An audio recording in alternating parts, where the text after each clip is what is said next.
أعوذ بالله من الشيطان اللعين الرجيم بسم الله الرحمن الرحيم اللهم صل على محمد وآل محمد وعجل فرجهم السلام علیکم ورحمۃ اللہ وبرکاتہ۔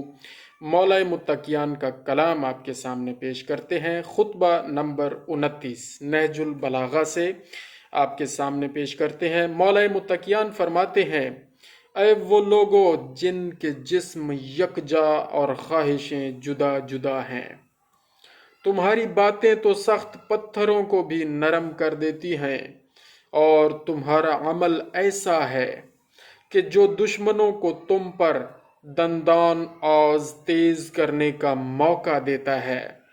اپنی مجلسوں میں تو تم کہتے پھرتے ہو کہ یہ کر دیں گے اور وہ کر دیں گے، اور جب جنگ چھڑ ہی جاتی ہے تو تم اس سے پناہ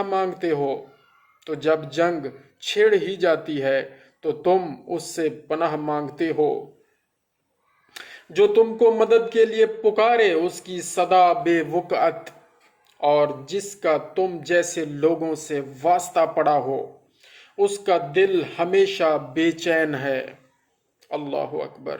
مولا اپنے ساتھیوں کو جنگ کے لیے لے کر جانا چاہتے تھے اور وہ ہیل و حجت بہانہ بازی سے کام لے رہے تھے، تو مولا بڑے بے چین تھے، اور تو آپ نے یہ خطبہ ارشاد فرمایا۔ آپ نے فرمایا، جس کا تم جیسے لوگوں سے واسطہ پڑا ہو اس کا دل ہمیشہ بے چین ہے۔ ہیلے حوالے ہیں غلط سلط، اور مجھ سے جنگ میں تاخیر کرنے کی خواہشیں ہیں، جیسے نادہند مکروز اپنے قرض خواہ کو ٹالنے کی کوشش کرتا ہے۔ ذلیل آدمی ذلت آمیز زیادتیوں کی روک تھام نہیں کر سکتا، اور حق تو بغیر کوشش کے نہیں ملا کرتا۔ اس گھر کے بعد اور کس امام کے ساتھ ہو کر جہاد کرو گے؟ مولا بہت دور اندیشی سے بات کر رہے ہیں کہ جب تم میرے ساتھ، اب جب میرے پاس حکومت بھی ہے، میرے ساتھ ہو کے مخلصانہ جنگ نہیں کر رہے، تو پھر اب اس گھر کے بعد اور کس امام کے ساتھ ہو کر جہاد کرو گے؟ مولا دیکھ رہے تھے کہ آگے تو بس خدا ہی حافظ ہے۔ خدا کی قسم، جسے تم نے دھوکہ دے دیا ہو اس کے فریب خوردہ ہونے میں کوئی شک نہیں، اور جسے تم جیسے لوگ ملے ہوں تو اس کے حصہ میں وہ تیر آتا ہے جو خالی ہوتا ہے۔ اللہ اکبر۔ اور جس نے تم کو تیروں کی طرح دشمنوں پر پھینکا ہو اس نے گویا ایسا تیر پھینکا ہے جس کا سوفار ٹوٹ چکا ہو۔ اللہ اکبر۔ اور پیکان بھی شکستہ ہو۔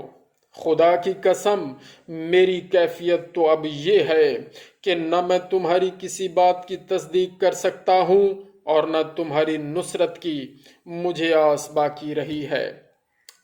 اللہ اکبر۔ مولا متقیان فرما رہے ہیں، خدا کی قسم میری کیفیت تو اب یہ ہے کہ نہ میں تمہاری کسی بات کی تصدیق کر سکتا ہوں اور نہ تمہاری نصرت کی مجھے آس باقی رہی ہے۔ جب بار بار ان کے ہیلے بہانے دیکھ لیے، جب بار بار ان کی کیا کہتے ہیں جنگ میں دلچسپی نہیں جو تھی وہ دیکھ لی، تو مولا بے چین بھی ہوئے، اور مولا نے فرمایا کہ اب نہ تمہاری نصرت کی مجھے آس باقی رہی ہے، اور نہ تمہاری وجہ سے دشمن کو جنگ کی دھمکی دے سکتا ہوں۔ تمہیں کیا ہو گیا ہے؟ تمہارا مرض کیا ہے اور اس کا چارہ کیا ہے؟ اس قوم اہل شام کے افراد بھی تو تمہاری ہی شکل و صورت کے مرد ہیں۔ کیا باتیں ہی باتیں رہیں گی جانے بوجھے بغیر، اور صرف غفلت و مدہوشی ہے۔